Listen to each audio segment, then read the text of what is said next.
बलूचिस्तान में बगावत की आग, खत्म हुआ पाकिस्तानी सेना का नियंत्रण।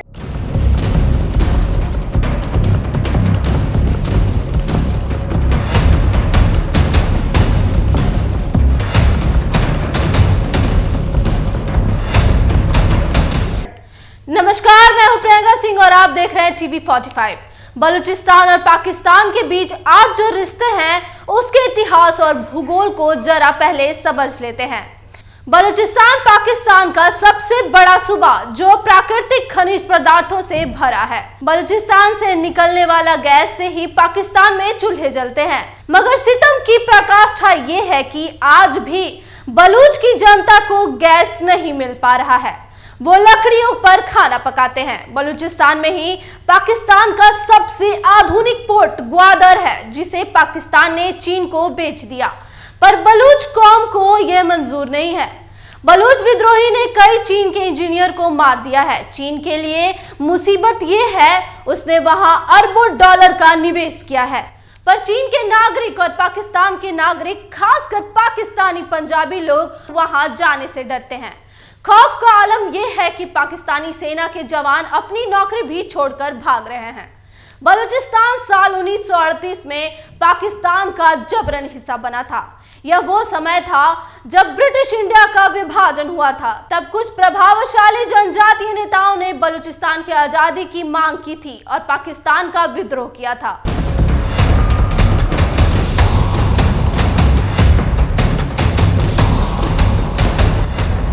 कुछ प्रतिरोधी उग्रवादी बन गए। उन्होंने आरोप लगाया कि पाकिस्तान ने प्राकृतिक संसाधनों से भरपूर इस इलाके का सिर्फ दोहन किया है और इसके विकास के लिए कुछ नहीं किया। उग्रवादी समूह जैसे बलूचिस्तान लिबरेशन आर्मी यानी कि BLA को पाकिस्तान और अन्य राष्ट्रों द्वारा आतंकी संगठन घोषित किया गया है।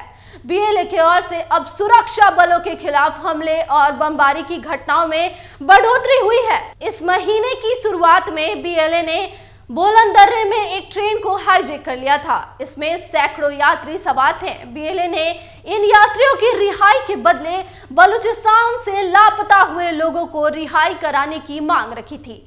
यह घेराबंदी 30 घंटे तक चली थी। पाकिस्तानी सरकार और सेना के अधिकारियों के मुताबिक 33 BLA उग्रवादी, 21 नागरिक और 4 सेना कर्मी इसमें मारे गए। मगर विवादित आंकड़े बताते हैं कि कई यात्री लापता हैं जो अभी भी BLA के गिरफ्त में हैं। इस प्रांत से बड़ी संख्या में लोग का लापता होना व्यापक तौर पर पाकिस्तान की रणनीति का हिस्सा माना जाता है।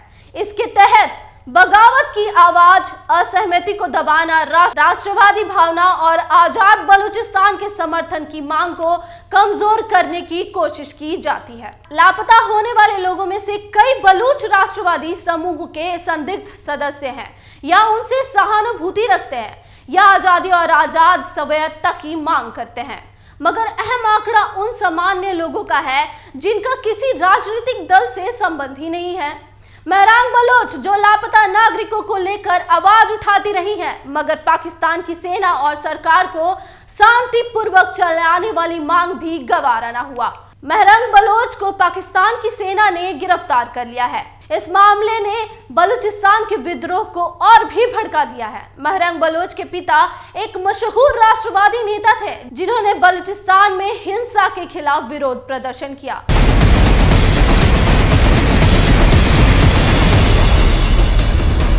वो साल 2009 की शुरुआत में गायब हो गए थे। 3 साल बाद महरंग को एक फोन कॉल आया जिसमें बताया गया कि प्रांत के दक्षिण में स्थित लास बेला जिले में महरंग के पिता का शव मिला। महरंग ने बताया, जब मेरे पिता का शव पहुंचा तो उन्होंने वही कपड़े पहन रखे थे जो अब फट चुके थे। महरंग कहती हैं, उनकी मौत के बाद हमारी दुनिया उजड़ गई। उनके भाई को सुरक्षा बलों द्वारा साल 2017 में उठा लिया गया था और करीब 3 महीनों तक हिरासत में रखा गया। यह वो समय था जब महरंग ने तय किया कि वो लोगों के गायब होने और गैर कानूनी तौर पर उनकी हत्या करने के खिलाफ लड़ाई लड़ेंगी। अभी के माहौल के मुताबिक पाकिस्तानी सेना का नियंत्रण बलूचिस्तान के ज्यादातर इलाके में खत्म हो गई है। ये बात पाकिस्तान के संसद में भी उठ चुका है। पाकिस्तान को सपोर्ट करने वाले बलूच नेता ने ही संसद में इस मामले को उठाया है। बलूच विद्रोही ने अपना सेकुलर संविधान और अपना झंडा तक घोषित कर दिया है। अब देखने वाली बात तो यह है कि कब तक पाकिस्तानी सेना बलूचिस्तान को अपने अधीन रख पाती है, अपने मंसूबे को आगे बढ़ाते हुए। बलूच विद्रोही ने अपना सेकुलर संविधान और अपना झंडा तक घोषित कर दिया है। ऐसी खबरें जानने के लिए देखते रहिए और फॉलो कीजिए TV45।